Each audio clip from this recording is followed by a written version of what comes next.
Oh wow, solid. I was just creeping on your Instagram just now. Sorry. All right, cool. Oh yeah, here, grab this. We got two of these. Perfect. Yeah, Yeah. we're all official. Yeah. All right, let's get into it. It's another interview. It's crazy because like you ever see those like cheesy like daytime television shows Yeah. and like the guy and the girl and like the lady's like, you fucking changed. I thought I knew you. Like you're actually a fucking monster. Like I want a divorce. It's like that's how I felt honestly because like I've seen you play, but like that right there, that was fire. Thank you. We're getting a divorce. This guy's a fucking monster. I can't take it anymore. All right, he's heating up. It's fucking nuts. Go ahead and introduce yourself. My DJ name is Yuree. My real name is Jason Mang. Um, like DJing a lot. Just graduated college, working full time. Yeah, that's my intro right there. Wow, that's great. How long have you been DJing so far? About a year and a couple months. I bought my first board February 2023. So last year, yeah. Which board was it? It's actually the DDJ 200. It's one below the 400. I think it's called the 200.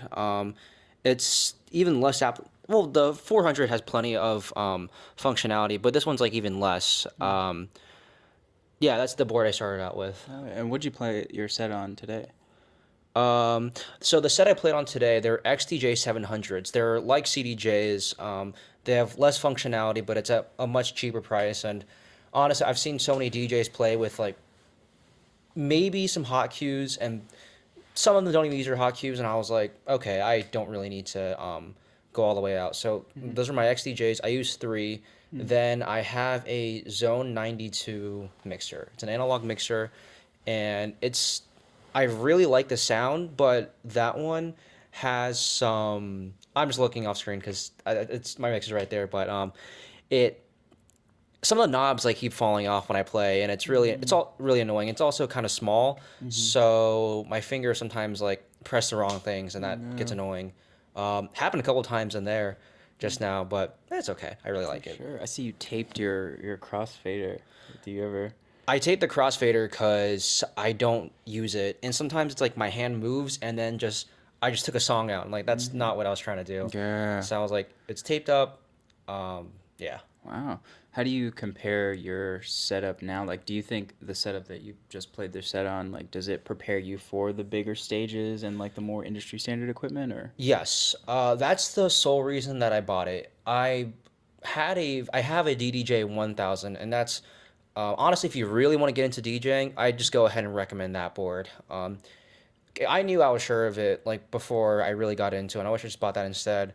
But the setup that I use now, I really like it because yeah, it's the most similar to a club setup. The one thing about playing off your laptop, first thing is the not the waveforms. It's the beat matching. You don't have to beat match by ear on your laptop because you can see the grid line up. On those, the grids still line up, but the visibility is a lot less. So you have to do it. You absolutely have to do it by ear. The other thing is, so it's like when it comes to like record box on your laptop, when you're scrolling through your playlist and you're seeing the songs, you can see the song structure immediately. So it's like if there's a lot of break and that's what you're looking for, you can go for it. If you're looking for something with a really big build-up, you can go for it. I noticed with the CDJs, you can't see the song structure anymore. So then it's like you have to memorize anything, and that definitely messed me up a couple times. So then that's when I was like, I know I really like doing this. I make money now. I can afford it.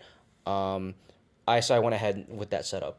Oh yeah, that's solid. Speaking of like club setups, you play at Twisted Lines a good bit. Can you break down how that got started and how you managed to get like consistently booked by them? Yeah, I I get asked this a lot because I did come like out of nowhere. You really did.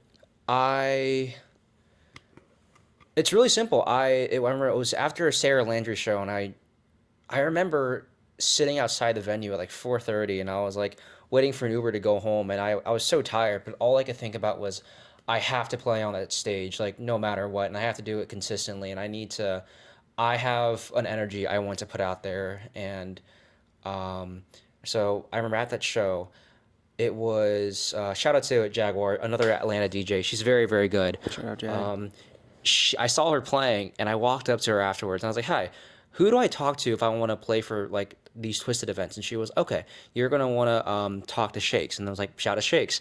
I so then I found her, and I was like, "Hi, I'd really like to play. I'm just starting out, but I got a lot of energy. I really want to do this." And then I didn't expect her to say this. She was like, "That's yeah, that's pretty bold of you. It's pretty courageous. Like, yeah, I'll give you add me on Instagram. We can sort it out." Um, and that's where it really and that's when I had my first show. My first show was it was a really small Twisted event. It was just local DJs. It was at the basement. I actually really like the sound system there. I really really like it. But I played first. I didn't have a lot of the feeling out of how I wanted to play, and there was very few people. There's a picture on my Instagram from that show, and it's my friends that came. That was about half the people there, and that picture is like 5 6 people. Shout out to my friends for supporting me at that show. Shout out, friends. Um, and then I remember like then the first big show that I played. I remember it was Wednesday, and I got a message like, "Hi, would you like to open for Charlie Sparks?" And I was like, "Yeah." I was like, "Holy shit!" Like, I just started. Like, this is crazy, but Yeah. I was really excited. Um, I played better there than I did the first time. I still had a lot of room to improve, um, but it was really cool. And one thing about me, I'm pretty analytical. Used to keep I used to keep a physical like notebook where I would write down my DJ thoughts, and I would literally like when I was whether I'm at like a rave or like in Berlin, I've been there a good bit. I really like the scene there. I would just write like in my notebook like mid club, because I was just thinking about what I liked, what I didn't like, what I thought I could do. And I remember at Charlie Sparks, I was just writing a shit ton because I was watching him mix. I was watching him like maintain his pace, how he transitioned in and out of songs, where he would mix out of songs. Shout out Charlie Sparks, also really nice dude. Shout out, Charlie Sparks. He actually congratulated me on like he was like, "I heard you got a job offer," and I was like, "No way!" And I was like, "Oh, that's so funny." Wow. Really cool dude. And then the first time where I really thought I actually like could do something like entertaining for people was I got asked to play for baseball earlier this year in January, and that for me was the show where I really felt like Twisted can um, count like Twisted can or people can like expect me to perform well, because I got a lot of good feedback on that show. And then since then, I've had shows where like I didn't play as well, but always learn from what I do, and I take a lot of notes. I almost every day I have now I keep a Google Doc of all my thoughts, and I type everything out because it lets me process things. But my long story is, yeah, that's how I got into Twisted. Just asked to be there and feel very fortunate that they gave me the opportunity thus far. Wow. Shout out, Twisted. Just ask. Should be there. That should be their slogan. Just ask. That's crazy. Dude, I think people like people underestimate like how powerful, I don't say powerful, but like how lucky you can get. And it's like um all you gotta do is like try and go for it. Nothing Worst case is they say no, and you can ask again, or you can ask someone else, or you can get better at your craft. But always make a jump for something. That's what I like to put out there for the world. For sure. Speaking of like just jumping in, like you mentioned off camera that you started DJing like while you were in college. Can you bring us back to like your first kind of like experience DJing for people live? Yeah. Um, my first experience live, it was actually, I was in Portugal last summer, and I was at my friend's dad's company, and they had an event, and I just asked if I could DJ for a little bit. I played maybe like 15 minutes, Oh wow. but that was really cool. Like, I've been practicing for a good 7 8 months before played my first Twisted show. Um, but no, that was really like honestly, it was just like that one Twisted show, and then it picked up from there. Mm. Because before that, I wouldn't even play in front of people. I would just play in my own room. Oh, And I okay. was living at a fraternity in college. I didn't play a lot of parties there because Mm-hmm. I really wanted to do house and techno. And it's not what you always play at a fraternity Right, right, party. right. But I guess I can't bring it into camera, but my first DJ setup, I have a standing desk, and then I put wheels on the bottom of it because my I wanted to play on like my big speaker, and I couldn't blast in the room because there's so many rooms around me. We had a rooftop, so I take my desk with my wheels, I'd push it out onto the roof, and my entire set would be there, and I could just play on that and practice with like a good loudspeaker.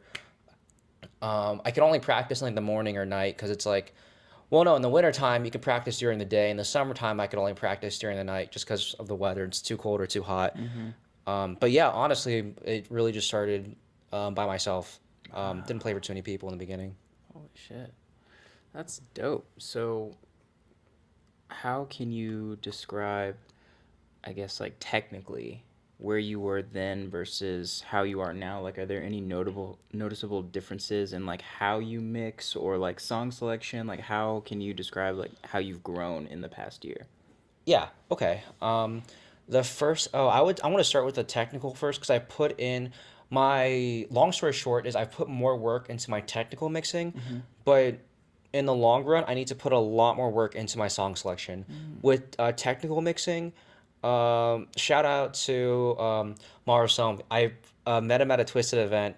He's from South America. Very good DJ. Very cool dude. I caught him after a show, and I said I would like to learn how to DJ like you. And he said, "Okay, like I'll teach you. Tomorrow we can play for like I'll come to your place and we can play for an hour." And I was like, "Oh, bet! Like this is great." And that was the first time I met someone who really used the EQs well, but most importantly, he paid a lot of attention to the song structure. Mm. If you're getting to DJing, song structure is where you really want to start from the technical aspect Mm-hmm. because then you can control how you transfer energy in and out of songs and throughout your set. Yeah. And that was the first time I saw that. There's that on the technical standpoint. The second one was I'm not really one to use hot cues or memory cues all the time. I was watching. There is an online platform called CDJ. It's like SEEDJ, and they have a bunch of really good DJs that give tutorials. And two of my favorite DJs, Trim and SPF DJ. I watched up. Shout out to Trim and SPF. They're not gonna see this, but Yeah, they shout out to are. them, of Yeah, course. they are. They're Trim watching. had a system where he has memory cues for he has three memory cues.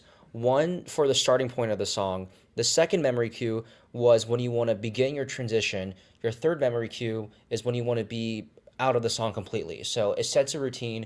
And you don't need to think about it as much. That definitely changed a lot of how I thought about things. And then the most important this is my opinion on technical mixing because it's something I find really interesting.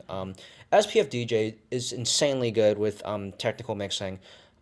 She has a system for like mixing in, mixing out, and I remember it's your A and E hot cues are for mixing in, your A B C D E F B F hot cues are for mixing out, um, C D C H uh, might not be CH, but it's like CH is like either to go to breakdowns, Mm. and then DIDH, whatever's the next letter. Mm. Um, that is for it's that is for main bodies. So she can control. I got the C and D flipped, but her entire thing is she can control exactly what she wants to do, and she can do it systematically. Mm-hmm. I only have three hotkeys available to me, so I take a modified version of it, Mm-hmm. but um, it changed a lot of the way that I think about things. So, for example, um, she has a section that goes to the breakdown because it's good for dynamics, but also like EQ. When you mix with your EQs, your this is kind of tech. Well, whatever. It's when you mix with your EQs, if you turn off the kick and you turn the low down, you can still get like a click noise in the back, and your EQ is never like is never fully like 100%. Mm-hmm. So if you set up a hot cue for like you're transitioning out and you really just want to keep like the harmony or like the synths of the song while you're mixing out, you can jump to your breakdown section or some section where it maintains the lead without the kick, and you can manage your overall balance much better. So Mm-hmm. that's it from a technical standpoint. From a song selection, SPF DJ by far my favorite for song selection. Um, Also, we can push this to like 6:30 because I'm honestly having a lot of fun. Let me see what time Yeah. it is. Oh, five. Okay, we got time actually. Oh, nice. Um, Thank God. yeah. Um, I was late. Sorry. It's my fault. no, you're good. I remember when I first started, I heard that song selection was the like most important part, and I didn't believe it to be true because I was just like, I'm downloading a song. Like this can't be the hardest part. Um, and shout out SPF DJ again. I fucking love that DJ. I would watch the way that she mixes, and I could see her technical side, and then I always wondered why I couldn't sound like her. And then I started to pay attention to like the songs, and like each song that she played, they complemented one another. Mm. Like some of like one synth or like one like lead would be very like maybe very fast and chopped. The other one would be like nice and slow, and they build on top of each other really really well. Mm. Um, there would be songs where it was like you know if, a bar is consisting of 4 points like 1 2 3 4 one song or it'd be a two bar like melody. One song would like have a melody in the first bar, the other song a melody in the second bar, and I was like, this may not be 100% intentional all the time, but it was like her song selection was really good, and Yeah. if it wasn't complementing the songs, it was overall just setting up the vibe as well. Um, and that made me think a lot about song selection. Um, and I realized like I used to mix for like hours every day before I started working full time, and I was like, why does this sound so boring? Like Mm. I don't know what'll make this better. And honestly, it took me like a long time to figure out, and I was like, it's boring because I picked like the same songs. Like these all sound the same.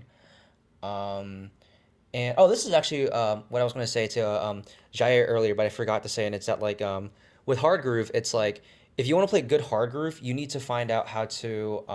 Not saying you need to improve. Just this is my overall general thoughts. It's like you have to find songs that are diverse enough to create dynamics. There are hard groove songs with like really fast punching melodies. So hard groove usually doesn't have melodies. There are hard groove songs where there's like slow melodies that build up in the back. um, Song selection by far the most important thing. So now it's like I've taken like a really really drastic different approach to song selection, and it's like when it comes to research, this is where most of my work goes in nowadays. I have a Google spreadsheet where I keep track of songs that I download, and I have for different genres, and then I'll take this artist name, the song name, the year it was released, because I found that songs released in different years, sometimes they can have a connection. The label, that's the most important one because I usually never looked at labels.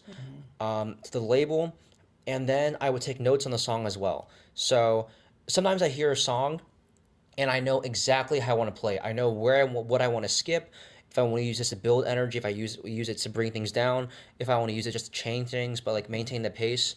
I write like if I like the lead or the synths, I'll write this down, Mm. and then I'll put the label that it is on Beatport. So that way, like the genre that Beatport gives it. So that way, um, if I want to find stuff like this, I want to look for like a breakbeat for an example.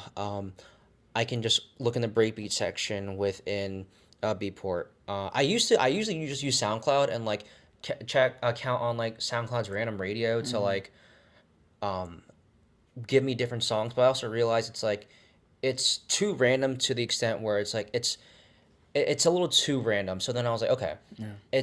I started diversifying. I still like using SoundCloud Radio to find random stuff, Mm. but it's too much of a random element. Whereas like now I can really hone in on things. So yeah, song selection and technical mixing have gotten a lot better since when I first started. Mm.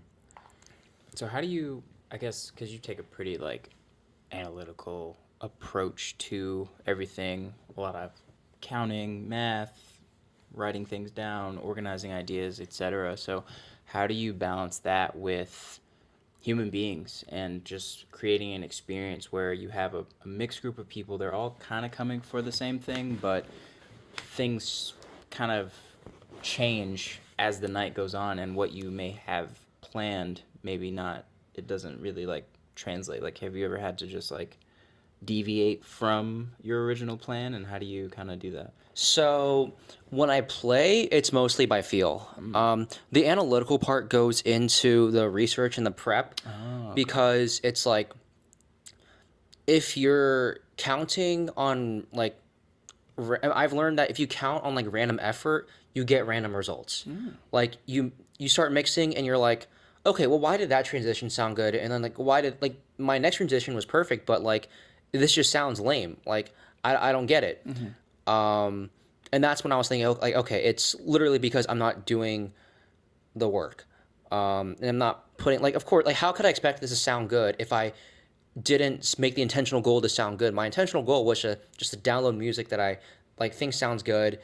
And then like I make a transition and then I don't think about it. I say, okay, it's not good. Let me just do the next one. And I don't reflect on it. And then it's like, well, yeah, it's bound to happen again, like eventually, and consistently. So it's like, yeah, that's why I get analytical at times. But when I'm up there, it's like totally feel.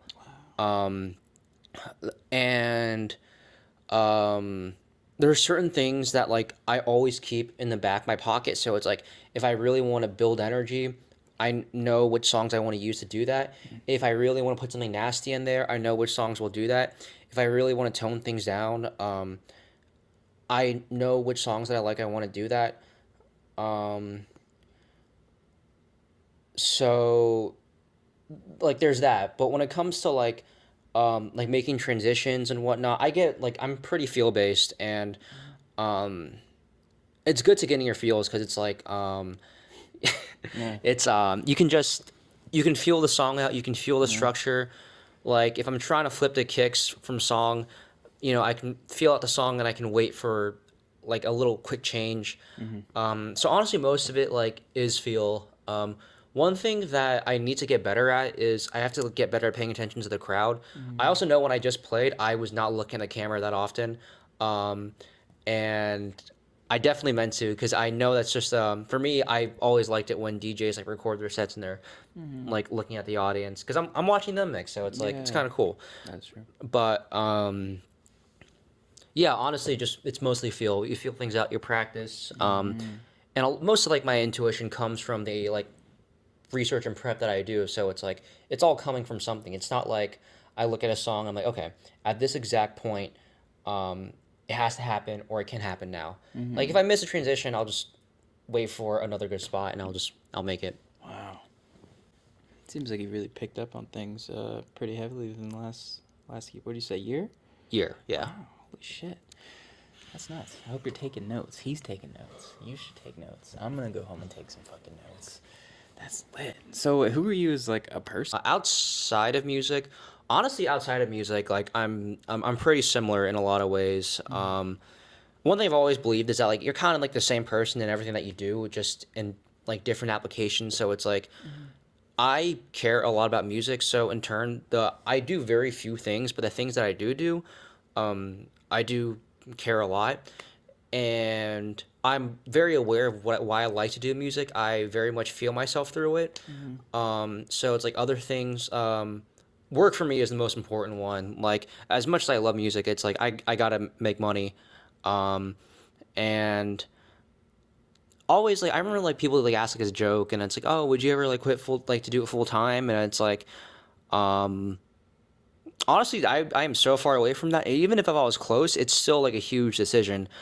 Um, like when you do it full time, you can't just like explore yourself. You have to be good at the same time. And for me that's really difficult because it's like there's a lot of stuff I'm trying to sift through at the same time, and it's like I'm just trying to figure this out, and like you want me to be good at the same time. Um, so I definitely place a lot of like importance on overall the like fundamentals when it comes to life. So it's like work, friends. I don't work out enough. I need to do that more as well. It's also very important in the long run. Um, I would say overall I do like very few things, but the things that I do choose to do, I'm very passionate about it. So that's who I would say like I'm outside of music at the moment. Absolutely. What's one thing that like people don't really know about you? I don't know.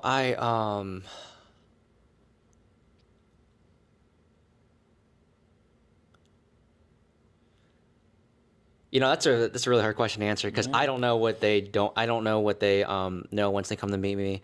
Yeah. Well, I Um, guess like from your artistry perspective, like obviously you have personal friends, they probably know a bit about you, but people watching this for Yuri. oh, they probably don't know how much thought I put into this. Mm. Because it's like people look at DJs and think what they do is really really easy, Mm-hmm. and it's like what they did on that stage is not hard. Like I'll give credit to that. Like the because like for example, you're playing guitar, like from a hand-eye coordination standpoint, scale 1 to 10, it can get to a pretty hard 10 at times. But DJing, it's like the technical like hand-eye coordination is not that hard. You pick a song, you know where you want to play from. Yeah, that's easy. What they don't see is like, okay, like you liked that transition. Well, why do you like it? So you like maybe you like the song that they pick. Maybe the songs complement each other. How do you know they complement each other? Then it's like, okay, well, I have these songs and I know these songs wouldn't quite do it. This song has a very light synth and I really really like it. So I want to bring this in because it's been very heavy so far. And then it's Mm-hmm. like so then you know what song you want to get based off of experience and based off your feel. Mm-hmm. And it's like, okay, well, how'd you get those songs? And it's like, well, I heard it from this set, and then I dug more research, and I found the label, and on that label, I found other artists and collectives associated with it. And then it's like, okay, that's when you really get into the area of like, this took a lot of work. This wasn't just like random stuff. My number one advice is like anyone who wants to get good at like, get really good, and this is just for me. Maybe some people just they don't need to put as much effort and they can sound really good and jealous if that's the case for everyone else. But Right.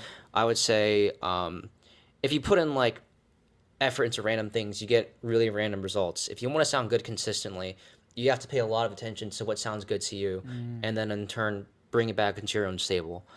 Wow. So I guess people don't really know what that is. I think about this a lot because I think for me music is one of the most impactful things. Like when I think of like a rave or like a festival, for example, Mm-hmm. it just reminds me of like a really cool friend. And it's like, yeah, this dude's cool. Yeah. This dude's like fun to be around. But it's like for me, music encompasses everything. Like I've every single emotion I could feel, every thought I could feel, I can process it listening to something else.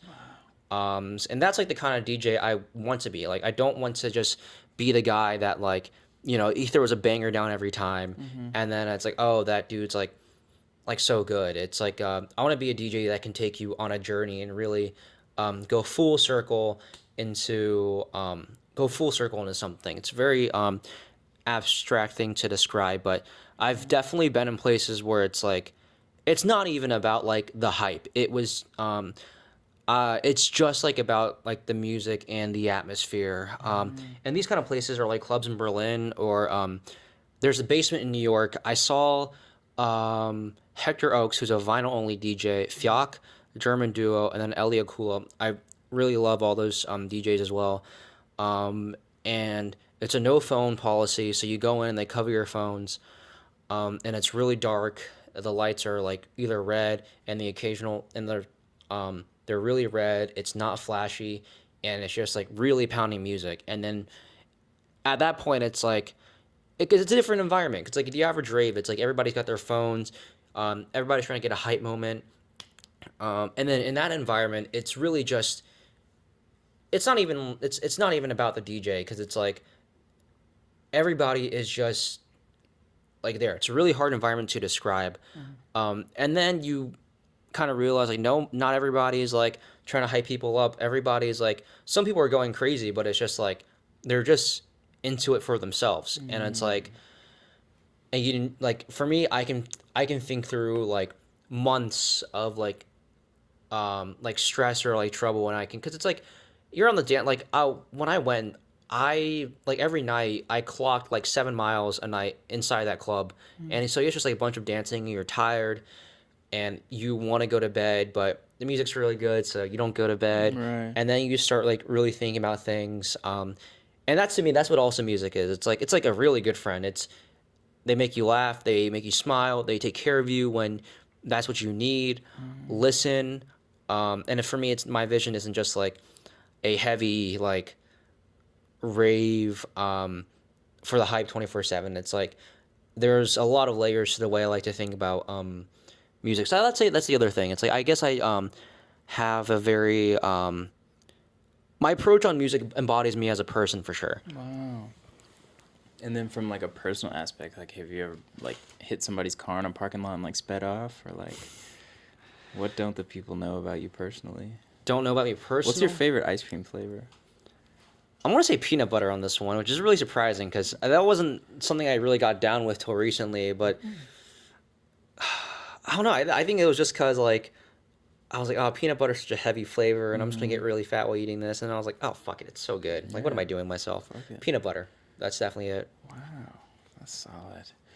So what do you have like upcoming? What do you want the people to know, or what to expect from Yuri going forward? I'm gonna start. I've been getting more and more into production because I just realized like I was so scared of like making music that like sounds shitty, but then I was like, when I first started DJing, it was also so shitty, and it Yeah. was like, and then at first I thought I didn't have anything to express in production, because a lot of my favorite DJs aren't really known for their productions or really have any. Mm. They just are really good DJs and they can put a lot out there. But as I explored like more and more artists, I found songs that I was like, wow, I would really like my name just to be on this song, and like that's me. Yeah. So more productions, more mixes on my like on my more recorded sets. Because that's another way I get to like express myself. Is through those. Mm-hmm. I remember the first one that I did. I put a lot of that set was like way too planned through. Like a lot of the transitions, I was just like, oh, I've never put this much effort into before. This Mm. really gotta has to go well. And by my standards, everything was like pretty smooth in that one. Mm-hmm. But I also realized it was just like it was too much like overthinking. Like in the set I did for you guys, that was right off the dome. Wow. So also Mark's transition of like I want to do things more freely. Now for my first productions, you can expect them to be pretty bad, but also, you know, it's like a part of me, so it's like I'm not gonna put it to shame. Like I'm gonna put it out there, Yeah. and get better with it over time. But yeah, more productions, hopefully more live shows. Um, but you know, live shows don't always happen very often here, and it's Mm-hmm. also like when they do happen, there are plenty of other DJs that are gonna get booked. So it's like this is for me. This is how I get to put myself out there through Right. like these recorded sets. Mm-hmm. Wow. Well, you definitely got it. I mean, Thank you, I so yeah, appreciate it. he's been killing it. Yuri's been killing it. If you don't know him, follow him. Shout out. What are your shout outs? Give me some Uh, shout outs. Shout out to my mom and dad. Nice. May help me get through it this far. Help me with Absolutely. everything that I've done and I am so far. Yeah. My brother, my girlfriend for pushing me through. Shout out Lily. Um, a lot of my friends that supported me along the way, because um, it's definitely been a lot more work than I anticipated, which is a good thing because Mm-hmm. I really like what I do. Mm-hmm. But I get to talk to my friends about music. I also like, I guess biggest shout out is like shout out to all the DJs out there that have pushed themselves to do it. You can watch interviews with DJs and they can talk about how much they like struggled and what they gave up to pursue it. Me personally, that's not gonna be me. I need my full time job. Like that's not a I'm not gonna give that up. But it's like some people like really like gave up a lot for this. And I want to say shout out to them for inspiring me, because at the end of or through their journeys and the sets that they put out or the productions they put out or the messages they put out, it's really incredible. And it's for me, it's very, very inspiring. I remember the coolest thing I saw was it's this guy. He comes off as like a big geezer just because he says a lot of like old boomer man stuff. His DJ's name is DVS1. He's renowned to be like a living legend, and something he comes off as a boomer because some of the shit he'll say is like he's like, yeah, these like what kids like play at the clubs isn't like real techno. It's like TikTok techno. It's like pop techno, and people like to like dog him because like yeah, it's like a pretty like direct thing to say. But then it's like I explore like his overall themes and messages, and he's a very big proponent of like the music comes first, and he'll have these events where he'll be DJing, but he won't be visible to the crowd.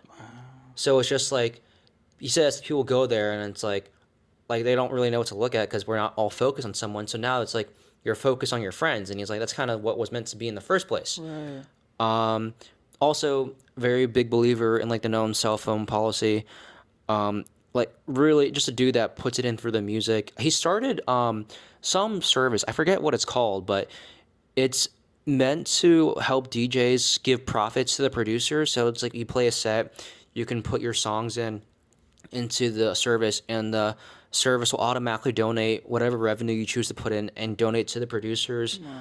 Um, Very much like for what he believes music to be. And I definitely think he has like some boomer takes, but I very much respect like the energy that he brings. For sure. And for me, that's like energy that just translates to a lot of life, giving back to the people who deserve what they deserve, who deserve good, giving back just to, like quality time, like shared experiences with people, and not just getting into like this like hype fest mindset for everything. And that's like a message I really really like. Me personally, I like being hyped up on DJ stand. It feels good. Yeah. So I might not take that personally 100%, but it's a message I do find very very beautiful. um yeah, those were family, DJs, friends, girlfriend, friends. Those are my inspirations. People I gotta Absolutely. thank. Wow. Well, shout out. We're gonna get you to sign this giant key. Got a giant key for you. Appreciate it. You're the first person to sign it. Oh wow. Yep. Oh, and before I give it to you, here's a sticker. Sticker. I'll Yep, put it right. yep. Sticker. Yeah. Tiny. Yep. That's good. This is great. Wow. What? Who? Who? Where? Oh, where are you? Oh, you're going to eat, right? Hmm? You're about to go eat? Yeah. Where are you going to eat? Shout out to. I think it's literally called. I only know the Chinese name. It might be called Golden China. Shout out to Golden China slash Jingguan. That's a Chinese. Oh, shout out to Golden China or Jingguan. That is the name of the restaurant I'm going to. I'm going for Nice. Chinese holiday. Nice. It's called 端午节. It means it's some festival involving food. I forget the cultural significance, but another good way to spend time with friends and family. So Absolutely. yeah, Wow. Are you fluent in Chinese and English? fluent enough in Chinese to get by, but not enough to like to go to school or work. No, I guess another fun fact people don't know: I'm decently fluent in Spanish. See, that's what we were looking for. Yeah, I forgot to That's say it. Like, no, I'm only thinking about this now because of the question. A couple weeks ago, we had some cleaning ladies like come to our house, and they all speak Spanish, and I was looking for some flowers, so I asked them in Spanish, and I talked to them for 3 minutes, and my girlfriend was like, "I didn't know you could do that," and I was like, Wow. "It's not something I say all the time because Right. people don't need Spanish all the time, but I needed it in that moment, so yeah." That was crazy. I think that was the biggest flex I just heard. I speak 3 languages, and one of them is with my cleaning ladies. Here you have it, Yuree. I love that.